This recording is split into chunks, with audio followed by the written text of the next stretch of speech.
लाना पड़ता है नहीं। चलिए स्टार्ट करेंगे। फ्रेश टॉपिक रिवाइज हमने कर लिया। बायबैक का प्रोहिबिटेड, बायबैक को बोला भैया तुम्हें बायबैक करने नहीं दिया जाएगा। आईटेक्स कंपनी तुम बायबैक नहीं करोगे। अगर कर क्या रहे, चालाकी दिखा रहे। Company not directly indirectly purchase its own share और other specified securities through subsidiary company. मुझे अपनी कंपनी के शेयर्स अगर खरीदने, मुझे आईटेक्स कंपनी के शेयर्स खरीदने तुम लोगों से, तो मैंने क्या चालाकी दिखाई, अपनी सब्सिडरी कंपनी को बोला तुम खरीद लो। तुम खरीद लोगे तो शेयर्स तुम्हारे पास आ जाएंगे, तो कंट्रोल इनडायरेक्टली मेरे पास आ गया।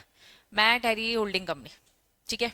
मैंने अपनी कंपनी के शेयर्स अपनी सब्सिडी कंपनी को बोला तुम बाय बैक कर लो, तो ये अलाउड नहीं है, ठीक। Company not directly indirectly purchase its own share या other specified securities through subsidiary company या फिर including its own subsidiary company. इन्होंने कहा कैसे भी तरीके से आप अपनी सब्सिडरी कंपनी से अपनी कंपनी के शेयर्स बायबैक नहीं करवा सकते। क्लियर। सेकंड पॉइंट, आप ये हरकत किससे नहीं करोगे, इन्वेस्टमेंट कंपनी से भी नहीं। इन्वेस्टमेंट कंपनी मतलब मेरा इन्वेस्टमेंट रिलायंस कंपनी में है और रिलायंस कंपनी को बोला भैया तुम मेरे शेयर्स खरीद लो। अगर इन्वेस्टमेंट 51% हो जाता है तो रिलायंस कंपनी सब्सिडी बन जाएगी।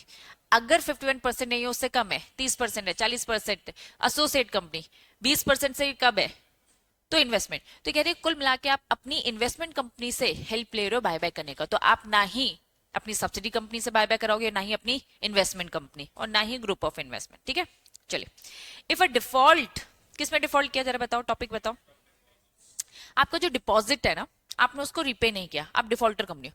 आईटेक्स बोल रहा मेरे पास पैसा बहुत ज्यादा है, मैं बायबैक करना चाहता हूँ, लेकिन अपना जरा डिफॉल्ट देखो, तुमने डिपॉजिट का पैसा अभी तक रिटर्न नहीं किया, इंटरेस्ट ऑफ पेमेंट का पैसा रिटर्न नहीं किया, डिबेंचर का रिडम्पशन का पैसा नहीं दिया, प्रेफरेंस नहीं दिया, डिविडेंड नहीं दिया, repayment of any term loan. भैया तुम इन सारी चीजों में डिफॉल्ट करके बैठे हो और बायबैक करने जा रहे हो, इससे अच्छा क्या करो, इनको इनकी पेमेंट चुकाओ। अगर तुम डिफॉल्टर हो तो तुम्हें बायबैक करने नहीं दिया जाएगा। Done.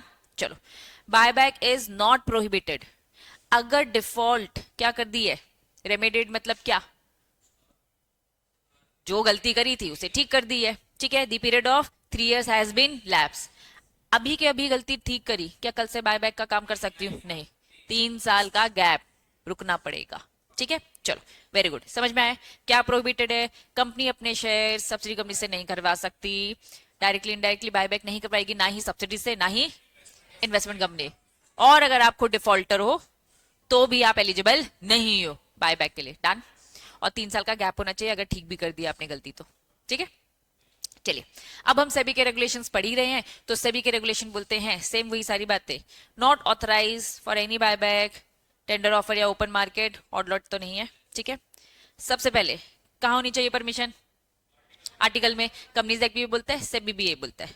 Special resolution companies act भी बोलता है और सेबी भी ये बोलता है। चलो, नो स्पेशल रेजोल्यूशन रिक्वायर्ड, अगर 10% तक के अंदर की कहानी है तो बोर्ड रेजोल्यूशन से काम चल जाएगा, सेम सेबी की बात है।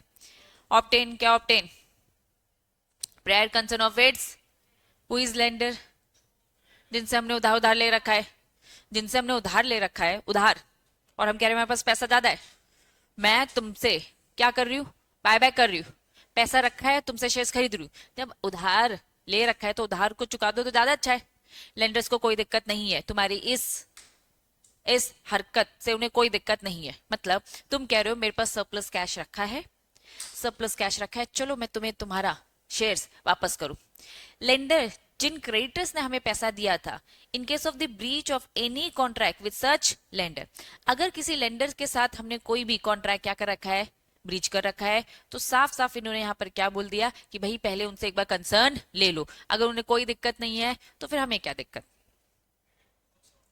चलो वापस से फटाफट, हमने क्या पढ़ा, बायबैक कर रहे हो तो पहला क्या, आर्टिकल में परमिशन, दूसरा एसआर पास करेंगे, तीसरा एसआर पास करने की जरूरत नहीं है, क्यों नहीं है, board resolution 10%, very good. Fourth point क्या बोलता है, लेंडर्स का कुछ ब्रीच हो रहा है तो लेंडर से भी पूछो, और लेंडर का ब्रीच क्या हो रहा होगा, उसको पैसे नहीं दे रहोगे, मना कर देगा, नहीं कर पाओगे, फिर उसको पहले पैसे, उसको मुंह बंद करो पहले पैसे देकर, ठीक है। चलो, एसआर पास किया, इसकी कॉपी किसको दोगे, सेबी को दोगे, स्टॉक एक्सचेंज को, कितने दिन के अंदर, 7 दिन के अंदर। आज हमने पास किया, 7 दिन के अंदर सीएस सबमिट करवा देना।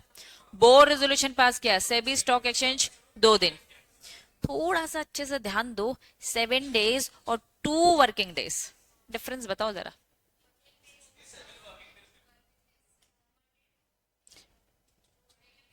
7 वर्किंग डेज, वर्किंग डेज मतलब क्या होता है? साफ बोल दे भैया, जो भी हॉलीडेज वाले जो टाइम रहते हैं उनको हम स्केप करते हैं, ठीक है? कुछ भी अनसर्टेनिटी पड़ी उन सबको स्केप करते हैं, ठीक है? चलिए, फिर उन्होंने बोला भैया 1 साल में कंप्लीट हो जाना चाहिए। ये 1 साल कहां से कंप्लीट करेंगे? बोर्ड रेजोल्यूशन या फिर स्पेशल रेजोल्यूशन।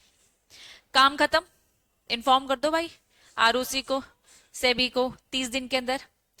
अगर बायबैक ओपन मार्केट से हो रहा है, चाहे स्टॉक एक्सचेंज चाहे बुक बिल्डिंग, तो साफ साफ बोल दिया उन्होंने मैक्सिमम प्राइस बता दो। चाहे स्पेशल रेजोल्यूशन ही क्यों ना पास किया, उसमें मैक्सिमम प्राइस आपने कितने में बाय किया, प्लीज प्राइस बताओ। नेक्स्ट, कोई भी इनसाइडर ट्रेडिंग मत करना, अनपब्लिश प्राइस सेंसिटिव इंफॉर्मेशन में डील मत करना बायबैक के टाइम पर। बायबैक के टाइम पर बोर्ड मीटिंग में बोर्ड ऑफ डायरेक्टर को पता है कि हम ये काम करने वाले, तो वो किसी को भी ऐसी इंफॉर्मेशन लीक नहीं करेंगे जो अभी मार्केट में अवेलेबल नहीं है, जिन्हें हम बोलते हैं unpublish price sensitive information. Clear? चलिए, नोटिस के साथ क्या भेजते हैं? Explanatory statement. उस एक्सप्लेनेटरी स्टेटमेंट जो हम नोटिस के साथ अटैच करके भेजते हैं, उसमें क्या क्या लिखा होना चाहिए? फुल कंप्लीट डिस्क्लोजर, सारे मटेरियल फैक्ट्स मतलब सारे इंपॉर्टेंट फैक्ट्स बताएंगे। बायबैक के लिए जो जो जरूरी है सब बताओ। क्लासेस ऑफ शेयर्स बताओ जो बायबैक में आप खरीदने का प्लान कर रहे हैं, किसे टारगेट कर रहे हो, अमाउंट कितना इन्वेस्ट करने वाले हो, और क्या टाइम लिमिट में बायबैक खत्म करोगे। हमने तो तुम्हें बोल दिया 1 साल में खत्म करना है, तुम और जल्दी करो तो भैया बता दो। चलिए, additional disclosure. Companies required to provide additional disclosure, जो भी शेड्यूल रेगुलेशन में दे रखा है। ऊपर वाली बातें कंपनीज एक्ट की बात कर रहे थे, कंपनीज एक्ट ने कम बताया, लेकिन यहाँ पे उन्होंने बोला भैया और एडिशनल बातें भी बतानी पड़ेगी। क्या? डेट बतानी पड़ेगी कब बोर्ड मीटिंग हुई थी जिसमें आपने बायबैक का अप्रूवल लिया। नेसेसिटी बताओ for the buyback, maximum amount required under the buyback, percentage of the total paid up capital of free reserve. क्या मैक्सिमम बायबैक कर रहे हो, अमाउंट बताओ। क्या टोटल पेड अप है, फ्री रिजर्व है, अभी बता दो। मैक्सिमम प्राइस जिसमें आप बायबैक करोगे प्लीज बताओ। मैक्सिमम नंबर, कितनी सिक्योरिटीज के प्रपोज कर रहे हैं बताओ। मेथड बताओ कौन सा अडॉप्ट कर रहे हो, क्योंकि बायबैक की मेथड्स 2 हैं, ठीक है?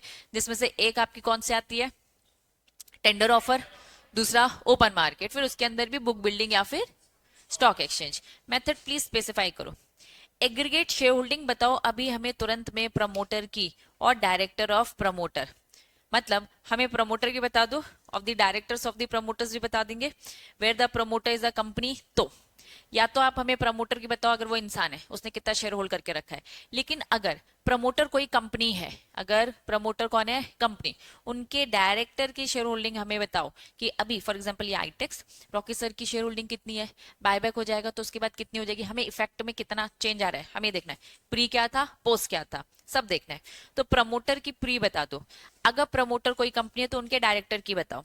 Who are in the control of the company, date of the notice जब भी कन्वे किया जनरल मीटिंग, उस डेट तक उनकी शेयर होल्डिंग क्या थी, हमें जानना है।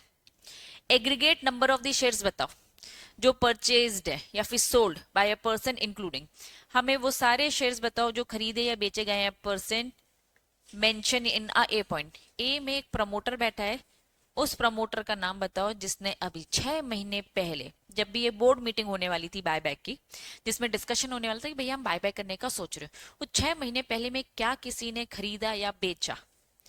Till the notice of conveying, जब तक जनरल मीटिंग हो रही है उस तक के बीच में किसी ने भी खरीदा बेचा, तो हमें उन प्रमोटर्स के नाम भी चाहिए, उनकी एग्रीगेटिंग शेयर होल्डिंग भी हमें चाहिए, क्योंकि ये प्लानिंग प्लॉटिंग का पार्ट हो सकता है, ठीक है?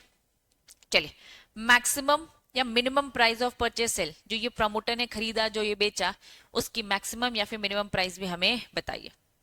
इंटेंशन बताओ प्रमोटर का, उन सारे लोगों का जो कंपनी को कंट्रोल करते, कि भैया बायबैक के पीछे उनका इंटेंशन क्या है, क्यों करना चाहते हैं, पैसा ज्यादा पड़ा है, या फिर अपकमिंग कोई प्रोजेक्ट नहीं है, या टेक ओवर से बचना चाहते हो, क्या है इंटेंशन, प्लीज स्पेसिफाई करेंगे। कंफर्म करो कि आपने कोई डिफॉल्ट नहीं किया है, repayment of deposit, debenture, redemption, अभी जो हमने प्रेफरेंशियल सब में पढ़ा था कि डिफॉल्टर तो तुम बायबैक नहीं लाओगे, तो प्लीज बताओ कि तुम डिफॉल्टर नहीं हो इसलिए तुम बायबैक लेकर आ रहे हो। कंफर्म करो क्लीन हो तुम।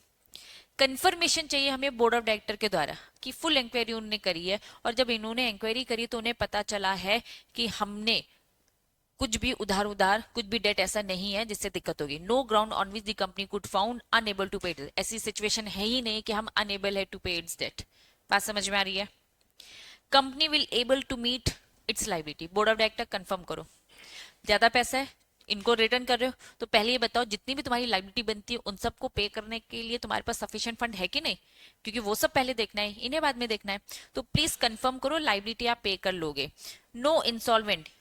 अभी आने वाले 1 साल तक में आपकी कोई इंसॉल्वेंसी वाली सिचुएशन नहीं आएगी, क्योंकि आप अपना कैश खत्म कर रहे हो. कंफर्म करो director. Director shall take into account the liability of the company. भैया कोई भी वाइंडिंग अप की सिचुएशन नहीं अगर आएगी तो पूरी लाइबिलिटी हमारी. ये सारे कंफर्मेशन का बोर्ड ऑफ डायरेक्टर देगा तो ही बायबैक कर सकता है. खुद से एक बार लॉजिक सोचो. बायबैक में हम अपना सरप्लस कैश खत्म कर रहे हैं, तो अगर आपके सर पे ये सारी चीजें हैं तो आप नहीं करोगे. कंफर्म करो डायरेक्टर, सारी चीजों में दिक्कत नहीं है, सारी चीजें स्मूथली चलेगी. क्लियर? पक्का? चलो. Report address board of director by the companies auditor. Company का ऑडिटर अपनी रिपोर्ट में बताएगा कि भैया मैंने भी, देखो डायरेक्टर तो बायबैक करने के लिए सारी बातें झूठ झूठ भी बोलेगा, हाँ हाँ सब सही है. हमें साथ में कंपनी के ऑडिटर की रिपोर्ट भी चाहिए जिसमें लिखा होना चाहिए हाँ उसने भी इंक्वायरी कर ली है, हाँ परमिसिबल कैपिटल पेमेंट अकाउंट जो भी है अमाउंट सफिशिएंट है, board of director not render, हाँ बोर्ड ऑफ डायरेक्टर एकदम सही बोल रहा है, आने वाले 1 साल में वो इंसॉल्वेंट नहीं होगा. जो बातें डायरेक्टर ने अपने मुंह से बोली वो तो हमें चाहिए उसका डिक्लेरेशन, साथ में कंपनी के ऑडिटर सीए का भी हमें चाहिए कि हाँ जितनी भी बातें बोल रहे एकदम सही बोल रहे, कुछ भी गलत नहीं. तो ये एडिशनल डिस्क्लोजर्स थे लिस्टेड कंपनी को लेके. डन? पक्का? अब यहां पे चेंज होता है आपका पूरा स्टडी.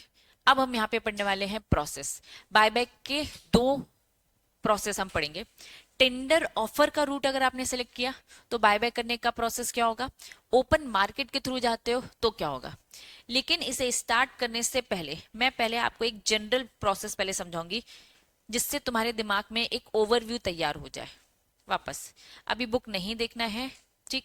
बुक में हम जाएंगे, बुक में एक एक चीज को बहुत डिटेल में समझाए, लेकिन वो डिटेलिंग समझने के लिए एलिजिबल आप तब होगे जब आपको एक ओवरव्यू प्रोसेस पता चल जाए. तो अभी मैं तुम्हें थोड़ा थोड़ा ऊपर से ब्रीफ बस दे रही हूँ, इंट्रोडक्शन बस दे रही हूँ कि भैया प्रोसेस कैसे काम करती है, फिर डिटेल में मॉड्यूल के थ्रू पढ़ेंगे. मॉड्यूल में जो आपकी प्रोसेस दे रखी है वो स्टेप बाय स्टेप नहीं दे रखी है. आखिरी वाला पॉइंट सेकंड में बता दिया गया है, फिर बीच में कुछ भी बता दिया गया है, ठीक है. तो इससे तुम्हारी एक कंप्लीट प्रोसेस तैयार होती है. चलिए हम बायबैक की प्रोसेस सबसे पहले सीखेंगे थ्रू टेंडर ऑफ. सबसे पहले बोर्ड मीटिंग होगी या फिर क्या होगी आपकी बोर्ड रेजोल्यूशन पास होगा या फिर जनरल मीटिंग में आपका एसआर पास होगा, ठीक है. कंपनी शेल मेक, कुछ नहीं देखने की जरूरत है, आपकी बुक से एक एक चीज में रीड कराऊंगी क्योंकि आपकी बुक में अभी गहराइयां बहुत है, ठीक. सीधा स्क्रीन में देखेंगे. कंपनी सबसे पहले क्या करेगा, पब्लिक अनाउंसमेंट. कितने दिन के अंदर, 2 दिन के अंदर. 2 दिन कहां से, चलो इमेजिन करो आज हमने बोर्ड रेजोल्यूशन पास किया, कर लिया मीटिंग में बैठे बैठे, आज बोर्ड रेजोल्यूशन पास किया, यहाँ से हाँ बोल दिया, 10% तक का लेकर आ रहे हम. कितना लेके आ रहे, 10% तक का. 2 दिन के अंदर, 2 वर्किंग डेज के अंदर न्यूज़पेपर में इंग्लिश, हिंदी और रीजनल लैंग्वेज जहां पे आईटेक्स कंपनी का रजिस्टर्ड ऑफिस है, ये 3 न्यूज़पेपर में छापेंगे. क्या छापेंगे कि कंपनी बायबैक करेगी, ठीक है. उसकी जो कॉपी है, जो ये पब्लिक अनाउंसमेंट क्या है, न्यूज़पेपर में छापा, ये पब्लिक अनाउंसमेंट तो किया. कंपनी पब्लिक अनाउंसमेंट देगी 2 working days from the board resolution या फिर स्पेशल रेजोल्यूशन. 2 वर्किंग डेज में इस पब्लिक अनाउंसमेंट न्यूज़पेपर में छापा. क्या छापा कि बायबैक करने का सोच रहे हैं. और जो पब्लिक अनाउंसमेंट जो ये कॉपी जो न्यूज़पेपर में दी है, इसी की सेम कॉपी आप किसको दे दोगे, सेबी को साइमल्टेनियसली दे दोगे. और ये सारे काम कौन करेगा, मर्चेंट बैंकर. बात समझ में आ गई. पहले होती है मीटिंग, वहां से 2 दिन के अंदर क्या होगा, पब्लिक अनाउंसमेंट न्यूज़पेपर में. जब पब्लिक अनाउंसमेंट न्यूज़पेपर में कर रहे हो तो न्यूज़पेपर में क्या छापा सेबी को देखना है. सेबी बोल रहा है साइमल्टेनियसली मुझे भी उसी 2 दिन में क्या दे दो, कॉपी दे दो, जो भी न्यूज़पेपर में छापा. क्लियर है. चलो फिर वहां से कितने दिन के अंदर, 5 दिन के अंदर क्या करना है, क्या करना है, ड्राफ्ट लेटर ऑफ ऑफर. और क्या लिखा है, डिक्लेरेशन ऑफ दी सॉल्वेंसी और फीस वगैरह. Company shall within 5 working days of the public announcement. जब भी आपने पब्लिक अनाउंसमेंट करी वहां से 5 दिन के अंदर सेबी को दोगे ड्राफ्ट लेटर ऑफर, जो बायबैक के लिए मैं लेकर आने वाली हूँ. तुमसे मुझे ऑफर देना है, लेटर ऑफर.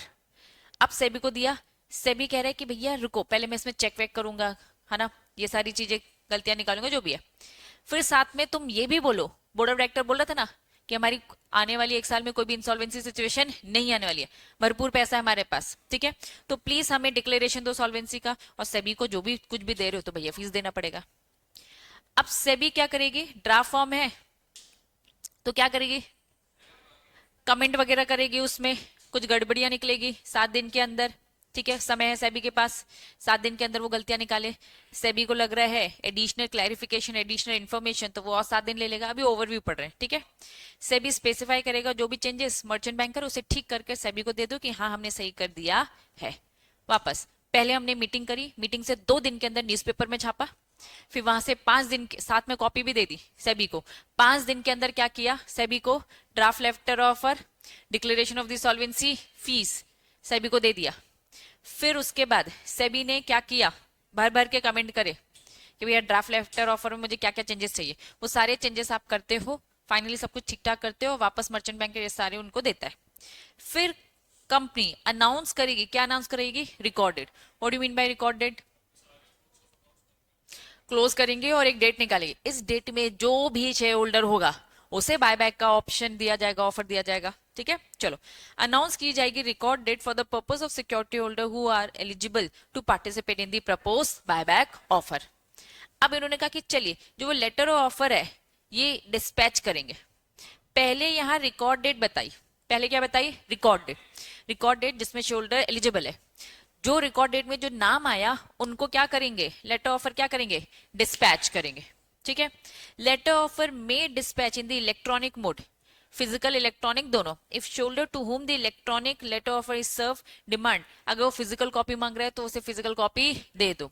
ऑफर हम इलेक्ट्रॉनिकली सबको मेल कर देंगे, किसी को फिजिकल चाहिए तो कंपनी से रिक्वेस्ट करेगा और कंपनी उसको फिजिकल दे देगा।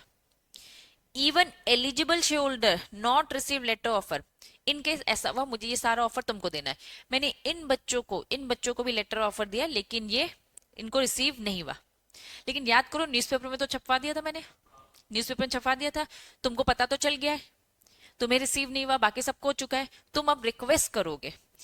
Even eligible share holder who has not received letter offer can participate in the buyback, बस आपको आईटेक्स कंपनी के पास आना पड़ेगा विद प्रूफ कि देखो भैया मैं सिक्योरिटी होल्डर हूं, मुझे मिला नहीं, कोई भी मैंने पोस्ट किया, कुछ भी कारण हो सकता है ना नहीं मिलने का, तो आप आकर मेरे पास आओगे, रिक्वेस्ट करोगे।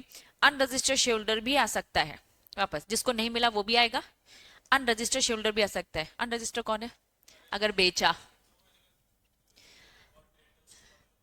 ईशांत ने क्या किया, अनुष्का को बेचा। अब समझना, रिकॉर्ड डेट में नाम किसका लिखा है, ईशांत का, कायदे से किसको मिलना चाहिए था, अब तो ओनर ये बन चुकी है, ठीक है, ओनर जब ये बन चुकी है, लेकिन मैंने तो एक रिकॉर्ड डेट ली, उस रिकॉर्ड डेट के हिसाब से तो ईशांत के पास तो शेयर ही नहीं है, ये तो बायबैक हो गए हैं।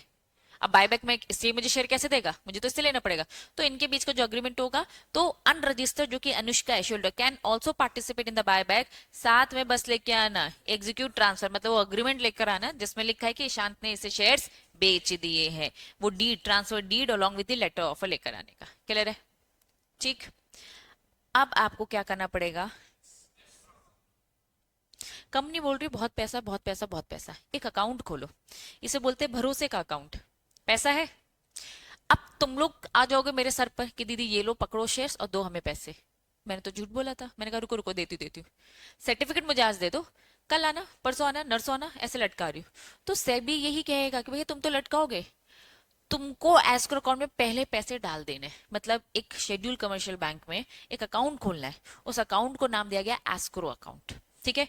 ओपन करो एक escrow account, company should on and before, offer open होने से पहले, ऑन या फिर before opening of the offer deposit in the escrow account, account का नाम एस्क्रो अकाउंट है, उसमें ये पैसा पहले ही डाल दो।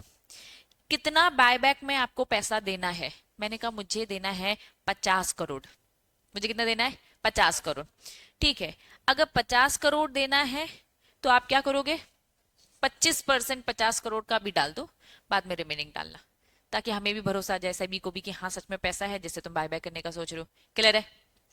लेकिन अगर मेरा प्लान है 300 करोड़ देने का, तो फर्स्ट जो अप टू 100 करोड़ है उसका 25% डालो, और बाकी जो रिमेनिंग एक्सेस है पहले 100 करोड़ का 25%, कितना डालूंगी 25 करोड़, रिमेनिंग कितना बचा 200, उसका कितना 10%, कितना होगा 10%, 20 करोड़ होगा, दोनों मिलाओ कितना होता है 45 करोड़। एस्क्रो अकाउंट में अभी डाल दो। कब वापस on before opening of the offer. Window जब ओपन होगी जिस दिन तुम ऑप्शंस दोगे, मतलब मैंने ऑप्शन दे कि आओ मेरा ऑफर एक्सेप्ट करो, तो कल से विंडो ओपन होने वाली है, तो ऑन या फिर बिफोर, मतलब आज से पहले पहले, मतलब कि कल ओपन होगी तो भैया आज तक में क्या जाना चाहिए, ये 45 करोड़ एस्क्रो अकाउंट में होना चाहिए, ताकि अगर आपने ऑप्शन ऑप्ट किया तो भाई मैं आपको पैसे तो दे सकूं, लटकाओ थोड़ी ना। ठीक है, चलो नेक्स्ट। अब ऑफर ओपन होता है कितने दिन के अंदर, 4 working days from the dispatch of the letter. जब भी लेटर आपके पास आए, तुमने लेटर अच्छे से पढ़ लिया, लेटर पढ़ लिया घर पर, या तो इलेक्ट्रॉनिक या तो फिजिकल, पढ़ लिया अच्छे से, 4 दिन के अंदर विंडो ओपन होने वाली है। चलिए विंडो ओपन हो गई, तो विंडो ओपन हो गई तो कम से कम मैक्सिमम कितने पीरियड के लिए, 3 से 10 दिन होता है, ये पूरा नहीं लिखा, पढ़ेंगे ठीक है। 3 से 10 दिन के लिए क्या होता है, अच्छा हमने वहां विंडो पढ़ी है तो इसमें उन्होंने 10 दिन लिखा है बस, ठीक है, लैंग्वेज देख लेंगे। 10 दिन के लिए मैक्सिमम विंडो ओपन हो जाएगी, ठीक है। अब विंडो ओपन हो गया, जो लोग इंटरेस्टेड है इस ऑफर को एक्सेप्ट करेंगे। इन्होंने कहा कि जब तक ये लोग एक्सेप्ट कर रहे हैं आपको एक अलग से स्पेशल बैंक अकाउंट खोलना है। एस्क्रो अकाउंट क्या था, विंडो ओपन होने से पहले कुछ पैसा डाल दो भरोसे के लिए, डाल दिया, 25% डाल दिया था, बाकी 75% अब डालना है। Immediately after closing the offer, जिस दिन ऑफर आपका क्लोज होगा, मतलब वो 10 दिन जो विंडो ओपन थी खत्म, total consideration together with the money जो आपने एस्क्रो अकाउंट में डाला है उन सबको इकट्ठा कर कर कहां डाल दो, स्पेशल बैंक अकाउंट में।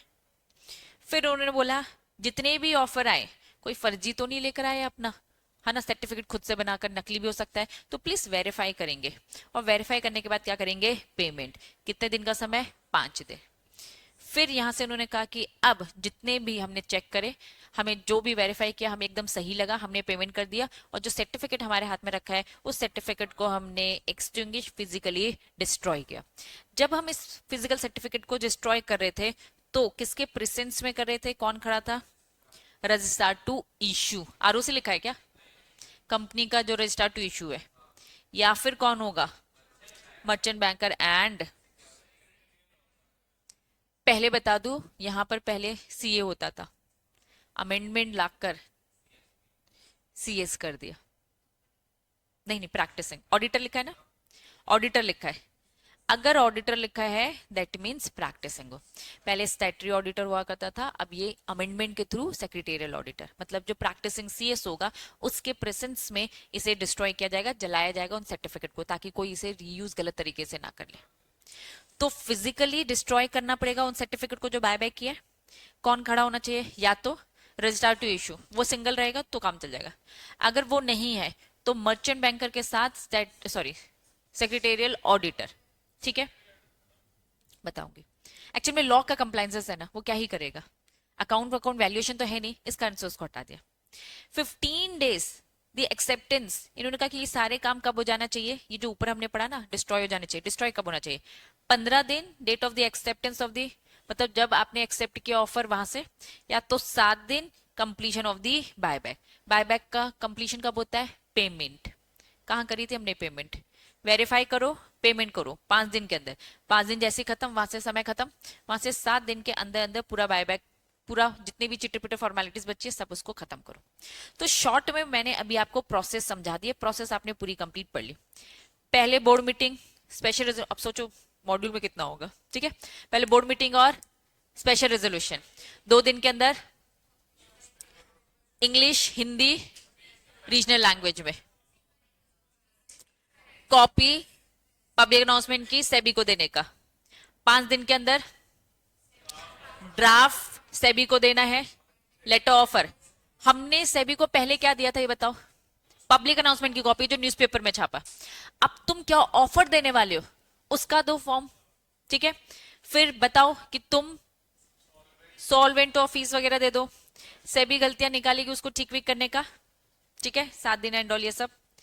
कंपनी फिर एक रिकॉर्ड डेट बताएगी, रिकॉर्ड डेट के बाद लेटर ऑफर आपको डिस्पैच कर देगी, ठीक है। फिर एस्क्रो अकाउंट, जब भी विंडो ओपन होने वाली है उससे पहले क्या हो जाना चाहिए, एस्क्रो अकाउंट ओपन होना चाहिए, उसमें 25% तक का पैसा डालेंगे। फिर विंडो ओपन हो गई, ठीक है, 4 दिन के अंदर हो जानी चाहिए और मैक्सिमम 10 दिन के लिए ओपन रहेगी। वेरिफिकेशन और पेमेंट वगैरह कर दो 5 दिन के अंदर और फिर उसे एक्सटिंग्विश डिस्ट्रॉय कर दो 15 दिन या फिर 7 दिन, ठीक है। अभी शॉर्ट में जो भी समझा बताओ फटाफट, पहला क्या किया।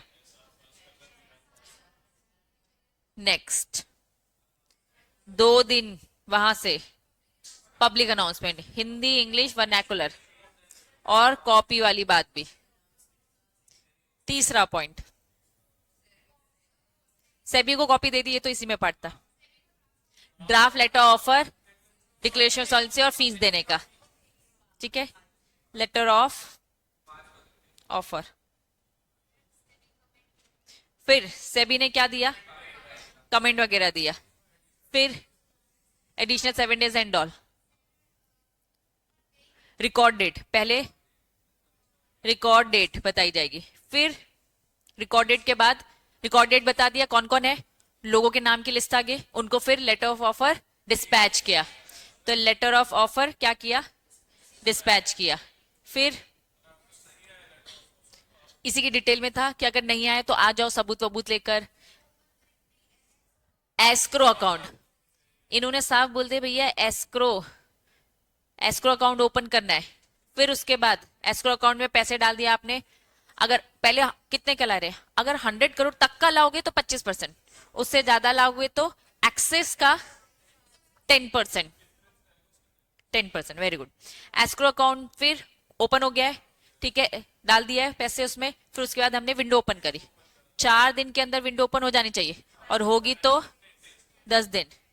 कंफ्यूज तो नहीं हो रहे, 4 दिन, 4 दिन के अंदर हो जानी चाहिए और होगी तो 10 दिन के अंदर, ठीक है। चलो फिर उसके बाद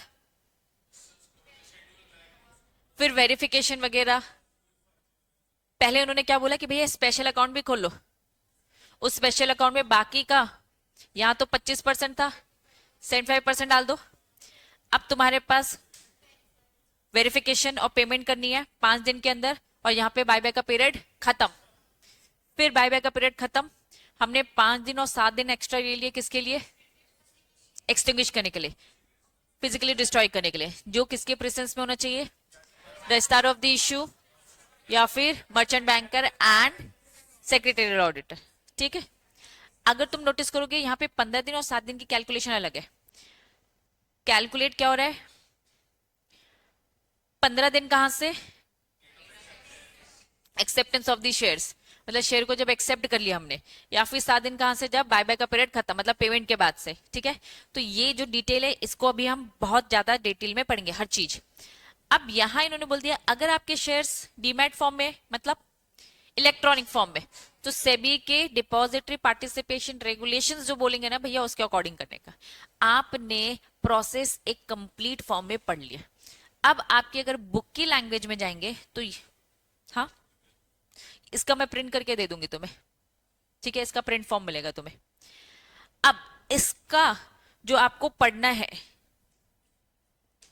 ये जो है ना, ये शॉर्ट फॉर्म में लिखी, ये कुछ नहीं लिखा है, ये एवे लिखा है। देखो क्या लिखा है, पहले क्या बोला, अपॉइंट करो मर्चेंट बैंकर, ठीक है, चलो हमने मीटिंग करी, बोर्ड मीटिंग, ठीक है, या फिर स्पेशल रेजोल्यूशन पास किया, उसने अपॉइंट कर लिया मर्चेंट बैंक को। फिर क्या करने को बोला इन्होंने, फाइल सेबी और स्टॉक एक्सचेंज। फिर क्या बोला, public announcement, newspaper, simultaneously SEBI stock exchange. इन्होंने तो इतना शॉर्टकट बताया कि किसी को समझ नहीं आए। फिर क्या लिखा है, डिटरमाइन करो क्या, ऑफर प्राइस, ओपनिंग करो, क्लोजिंग करो, ओपन होके यहीं क्लोज भी हो गए इनके, एक्सेप्ट करो, फिर payment of security to holder करो, एक्सटिंग्विश करो certificate intimation to stock exchange के, यहाँ खत्म कर दिया हमने। फाइल करो रिटर्न आरओसी को और सेबी को, भैया बायबैक का पीरियड खत्म हो गया। मर्चेंट बैंकर फाइल करेगा फाइनल रिपोर्ट सेबी को, काम अच्छे से स्मूथली खत्म हो गया। Issue public advertisement, national daily completion, starting का बताया नहीं ऐड करने का, और आखिरी का बता दिया कि भैया। तो ये इनकी शॉर्ट प्रोसेस है, एक्चुअल में डिटेल में हम यहीं से आप पढ़ने वाले हैं। यहां तक चीजें क्लियर हुई, पक्का। चलो, जोर से क्यों आवाज आ रही थी, चलो यहां तक चीजें समझ में आ गई। अब यहां से स्टार्ट करें। अभी तुमने एक ही प्रोसेस पढ़ी है, कौन सी? Tender offer. चलो पेजेस देखते हैं। टेंडर ऑफर चल रहा है, ये चल रहा है टेंडर ऑफर, ये भी टेंडर ऑफर ही चल रहा है। दूसरी प्रोसेस का नाम क्या था? जरा देखो कहां स्टार्ट हो रही है, समझ गए? और तुम देखो एक एक की डिटेलिंग क्या है। जैसे मैंने आपको एस्क्रो अकाउंट बताया है, तो एस्क्रो अकाउंट में कितनी सारी बातें दे रखी हैं, एक्चुअल में गहराइयां पड़ेंगी, देखो नोट के साथ। ठीक है, तो शॉर्ट में ब्रीफ में तुम्हें समझ में आ गया, तो कनेक्शन सब समझ में आ जाएगा तुम्हें। ठीक, आ जाओ। सबसे पहले बोला कंपनी में बाय बैक इट शेयर या other specified security from its existing security holder on the proportionate basis accordance with the provision of these regulation। चलिए, कितना कर सकते थे अपन? 10 और 25%। ये तो क्या बोला था, कंपनीज एक्ट बोलता था। ठीक है, टेंडर ऑफर भी ये बोलता है। अब यहाँ क्या बोलता है, तुम अगर नोटिस करोगे तो ये कंपनीज एक्ट की बात कर रहे हैं, कंपनीज एक्ट की बात करें। 15% of the number of the security which company proposed to buy back or the number of the security entitled as per the shareholding whichever is high shall be reserved। क्या बोल दिया? हम नहीं चाहते तुम बस बड़े जनता के शेयर होल्डर्स जो है उनको अप्रोच करो, हम चाहते हैं स्मॉल शेयर होल्डर्स। कौन होते हैं स्मॉल शेयर होल्डर, जरा बताओ मुझे, डेफिनेशन में भी पढ़ा था, जो 2 लाख तक के, इनके लिए भी भैया रिजर्व करके रखो ना, इनसे भी बाय बैक करना है। ठीक है, तो जब आप बाय बैक करोगे तो 15% तक का भैया आपको रिजर्व करके रखना है, किसके लिए? स्मॉल शोल्डर, इनसे भी आप बाय बैक करोगे। लेकिन अब लैंग्वेज फिर से पढ़ेंगे, रीड करो क्या लिखा है। Company propose number of the security which a company propose to buy back और number of the security entitle as per the share holding. Company जितना प्रपोज कर रही है और जितना जरूरत होना है कंपनी के पास उतने स्मॉल शेयर होल्डर हो, जितने शेयर होल्डर हो, whichever is higher. Company ने जितना बोलो, जितना शेयर होल्डिंग इनके पास है, विच एवर इज हायर, जितना हायर होगा उतना रिजर्व करके रखना, किसके लिए? स्मॉल शेयर होल्डर के लिए। हम उनका भी बाय बैक करेंगे। बात समझ में आ रही है? पक्का? चलो, in case of buy back through tender offer, tender offer के थ्रू जा रहे हो तो board of director of the company में टिल कितने दिन के अंदर? 1 दिन के अंदर, 1 वर्किंग डेज, कहां से? Prior to the record date. Record date जो आपकी होगी जिस दिन आप फाइनलाइज करते हो कौन शेयर होल्डर आपका रहेगा बायबैक के ऑफर के लिए, उससे 1 दिन पहले इंक्रीज द मैक्सिमम, क्या लिखा है, बायबैक प्राइस, या decrease the number of the security propose to be brought back such that there is a no change in the aggregate size of the buyback. क्या बोला, अब आप ही पढ़कर बताओगे, इतने तो अब एलिजिबल हो ही चुके हो, पढ़ो।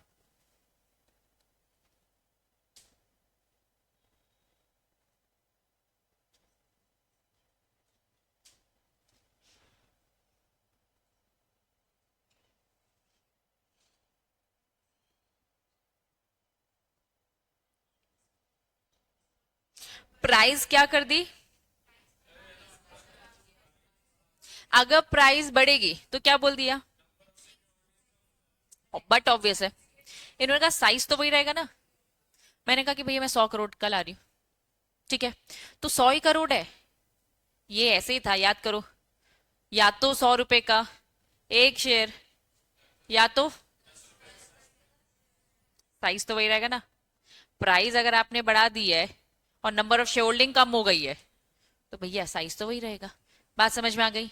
चल, अब यहां से स्टार्ट करते। Additional disclosure, in addition to disclosure provide in schedule 1 following disclosure, explanatory statement में यहां ये जो एक्स्ट्रा डिस्क्लोजर है ये भी आपको देना पड़ेगा।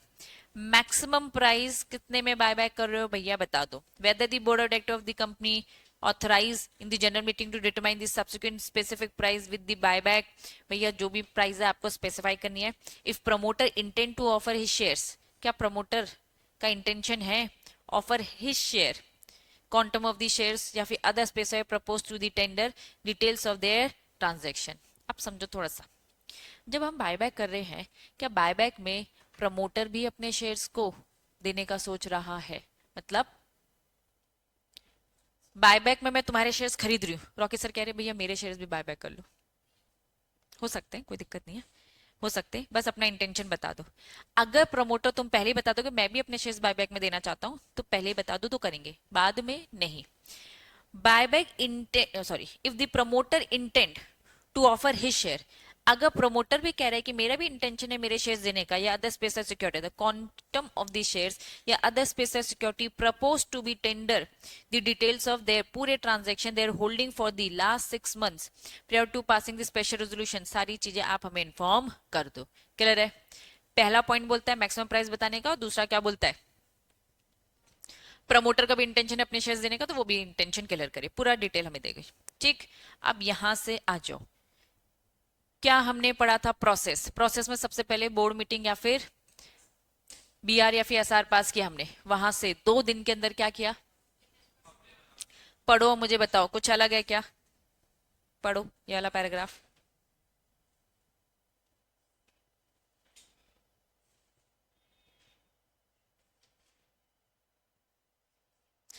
थोड़ा सा ध्यान दो, थोड़ा सा ध्यान दो, कुछ चीजें शायद आप भूल रहे हो। बोर्ड रेजोल्यूशन, स्पेशल रेजोल्यूशन, ध्यान दो। बोर्ड रेजोल्यूशन मतलब क्या? नहीं, बोर्ड रेजोल्यूशन कहां पास है? स्पेशल रेजोल्यूशन को लेकर क्या है? एक बार लैंग्वेज रीड करो। हम पढ़ रहे हैं सेबी रेगुलेशन। तुम्हें याद है कंपनीज एक्ट? कंपनीज एक्ट में क्या लिखा था? Special resolution, special resolution. ठीक है, ये बोल रहा है कंपनी पब्लिक अनाउंसमेंट 2 दिन के अंदर करिए from the date of declaration of the result. क्या लिखा है? मतलब ये स्पेशल रेजोल्यूशन कहां पास हुआ है? जनरल मीटिंग में नहीं, सेबी रेगुलेशन के हिसाब से ये जनरल मीटिंग में नहीं है, ये आपका क्या है, पोस्टल बैलेट। प्लीज इस बात को ध्यान देना। अब जब क्वेश्चन घुमा फिरा कर आएगा कि भैया मीटिंग में एसआर पास हुआ है, तुमको याद रहेगा यार हमने बोर्ड मीटिंग सर्कुलर वाला पढ़ा था, उल्टा है। बोर्ड रेजोल्यूशन मीटिंग में हो रहा है, लेकिन स्पेशल रेजोल्यूशन जनरल मीटिंग में नहीं। इसीलिए लैंग्वेज देखो क्या लिखा है, result of the postal ballot में क्या होता है थोड़ा सा समझो। घर पे हमने भेजा, आपका रिप्लाई आया, सबका जब रिप्लाई आया तो मैंने एक कंक्लूजन, सबके वोट आए, मैंने वोट गिना, तो रिजल्ट आया होगा ना उसका, result of the postal ballot, वहां से 2 दिन के अंदर। बात समझ में आ रही है? बात समझ में आ रही है पक्का? चलो, बोर्ड स्पेशल रेजोल्यूशन या फिर बोर्ड रेजोल्यूशन, बोर्ड रेजोल्यूशन कहा, हिंदी, इंग्लिश, हिंदी और regional, all with the wide circulation place, जहां भी रजिस्टर ऑफिस है। क्लियर है? 2 दिन के अंदर, 2 दिन कहां से, अगर बोर्ड रेजोल्यूशन है या फिर स्पेशल रेजोल्यूशन है वहां से। ठीक, स्पेशल रेजोल्यूशन लिखकर थोड़ा डिटेल इसलिए पढ़ाया ताकि एग्जाम में याद रहे। नेक्स्ट क्या लिखा है, कंपनी साइमल्टेनियसली ये पब्लिक अनाउंसमेंट की एक copy along with the fees जो भी गिवन है, file a copy public announcement electronic mode, किसको देगी, सेबी को भी देगी और स्टॉक एक्सचेंज को भी देगी। क्लियर है? सेबी को भी देगी और स्टॉक एक्सचेंज। क्लियर है? जो ये स्टॉक एक्सचेंज है, तुरंत, फॉरविथ मतलब इमीडिएटली, डिसेमिनेट मतलब क्या, फैलाएगी information, public announcement to the public मतलब स्टॉक एक्सचेंज तुरंत ये इंफॉर्मेशन फैलाएगी। कैसे फैलाएगी? अपनी वेबसाइट में डाल देगी, तुरंत फैल जाएगी। Copy of the public announcement place respectively website, stock exchange तुम अपनी वेबसाइट में डाला, मर्चेंट बैंकर क्योंकि तुम एक बैंक हो तो तुम अपनी वेबसाइट में डालो, और कंपनी तुम भी अपनी वेबसाइट में डालो। कुल मिलाकर हमने ये पढ़ा पब्लिक अनाउंसमेंट। पब्लिक अनाउंसमेंट बोलता है 2 दिन के अंदर पब्लिक अनाउंसमेंट करना है, जब भी बोर्ड रेजोल्यूशन या फिर स्पेशल रेजोल्यूशन पास हुआ उसकी जो कॉपी है तुरंत सेबी और स्टॉक एक्सचेंज को देना, और स्टॉक एक्सचेंज तुम भी, merchant banker and the company सब इस इंफॉर्मेशन को अपनी अपनी वेबसाइट में डालेगा। ठीक, यहां तक चीजें क्लियर है? ये थोड़ी सी डिटेल बताएगा, हमने एक स्ट्रक्चर पढ़ा है। Company within 2 working days from the record date file the following in electronic mode. कहां से कितने दिन के अंदर? 2 दिन के अंदर। Very good. कहां से? Record date. रिकॉर्ड डेट क्या थी? एक डेट जिसमें कंपनी डिसाइड कर रही है कि किसको, कौन है वो शेयरहोल्डर जो कि एलिजिबल है ऑफर के लिए। तो रिकॉर्ड डेट में जो बायबैक का ऑफर की जो लिस्ट तैयार की गई, वहां से within 2 working days from the record date, आज रिकॉर्ड डेट फाइनल की गई, यहां से 2 दिन के अंदर इलेक्ट्रॉनिक मोड में सेबी को देगी क्या, लेटर ऑफ ऑफर। 2 दिन के अंदर लेटर ऑफ ऑफर दिया जाएगा। Contain the disclosure as specified, इन्होंने कहा कि प्लीज उस लेटर ऑफर में वो सारे डिस्क्लोजर होने चाहिए जो शेड्यूल 3 में गिवन है। थ्रू ये लेटर ऑफर मर्चेंट बैंकर देगा who is not an associate. Merchant banker वो जो रजिस्टर्ड हो सभी के पास और किसी का भी इसका कनेक्शन ना हो, एसोसिएटेड नहीं होना चाहिए। सर्टिफिकेट वो इन द फॉर्म जो सेबी बताएगा वो वाला सर्टिफिकेट। ये सर्टिफिकेट मर्चेंट बैंकर ही इशू करेगा। Who is not merchant banker वही जो एसोसिएटेड ना हो। सर्टिफाई करेगा कि हाँ बायबैक के पूरे कंप्लायंसेस हो रखे हैं। Letter offer contain the information required under these regulation. पहला पॉइंट ये बोलता है 2 दिन के अंदर, रिकॉर्ड डेट से 2 दिन के अंदर लेटर ऑफर देने का। SEBI sorry merchant banker certificate दो जिसमें तुम लिखोगे कि हाँ पूरे कंप्लायंसेस हमने बायबैक के करे, मर्चेंट बैंकर सर्टिफाई कर रहा है। और declaration of the solvency form manner जो भी कंपनीज एक्ट में, प्लीज डायरेक्टर हमें डिक्लेयर करके दो कि तुम बिल्कुल सॉल्वेंट हो। डन, पक्का। In case of the buyback through the tender offer, क्या लिखा है?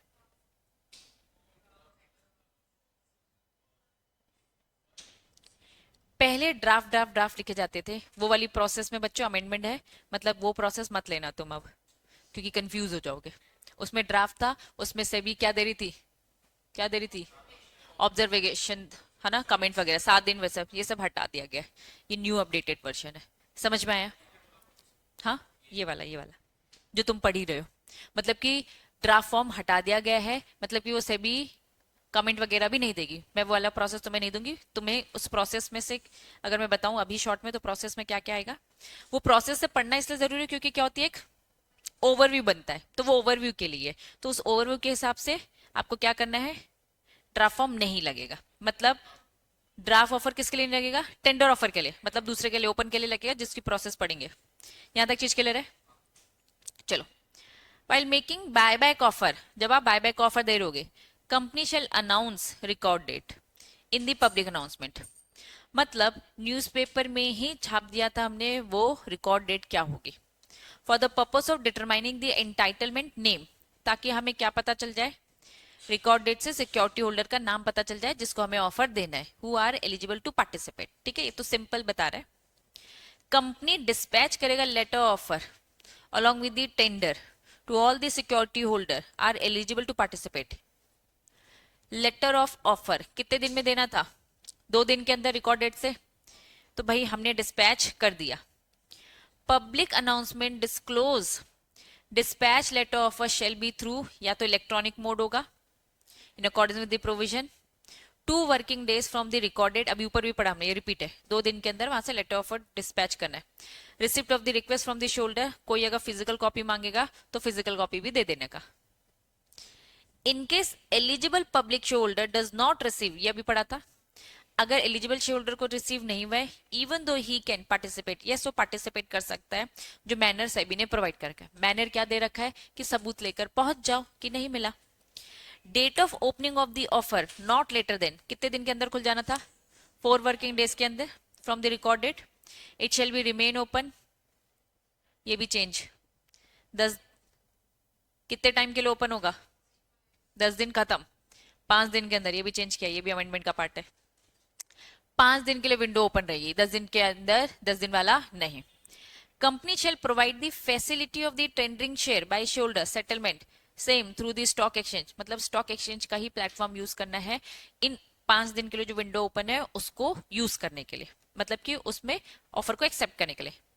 कंपनी एक्सेप्ट करेगी शेयर्स या other specified security from the security holder on the basis of entitlement, उनके रिकॉर्ड डेट के हिसाब से जो भी एंटाइटलमेंट जितना बनता है उस हिसाब से वो आपका ऑफर एक्सेप्ट करेगी। यहां तक चीज क्लियर है?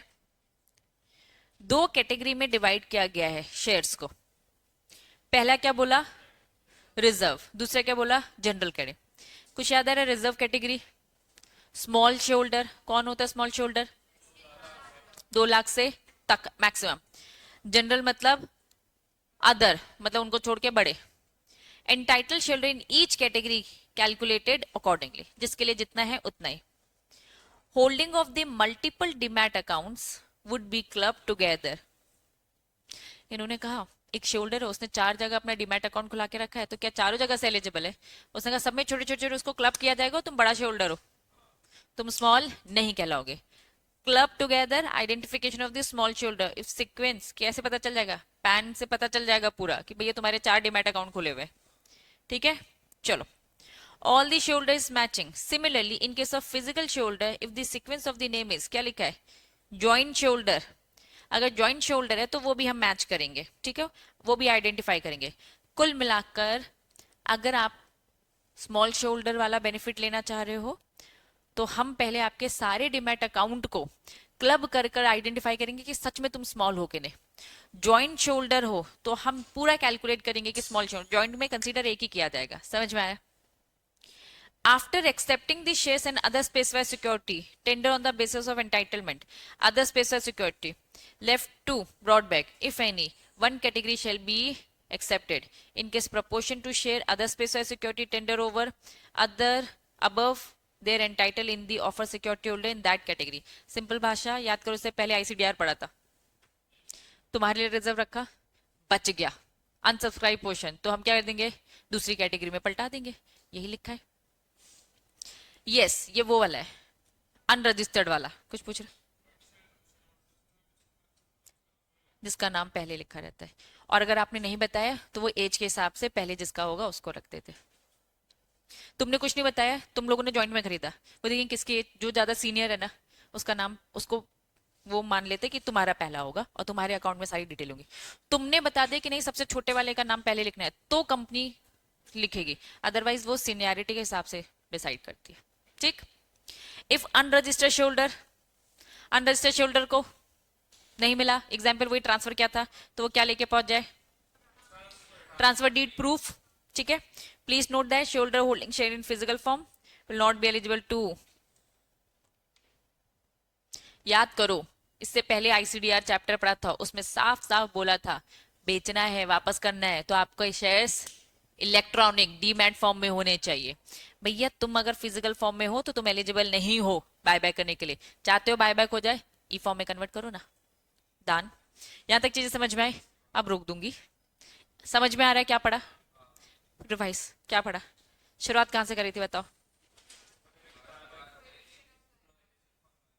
फटाफट क्विक। ठीक है, कंपनी अपना खुद का बायबैक कर सकती है, बिल्कुल कर सकती है, लेकिन वो किसी सब्सिडी के थ्रू या फिर डायरेक्टली इनडायरेक्टली इन्वेस्टमेंट कंपनी के थ्रू नहीं करवाएगी। और अगर तुम डिफॉल्टर हो तो एलिजिबल नहीं हो। डिफॉल्ट ही कर दिया, 3 साल का गैप होना चाहिए। Authorisation, article, board resolution, special resolution, और ब्रीच किया है तो लेंडर की भी परमिशन।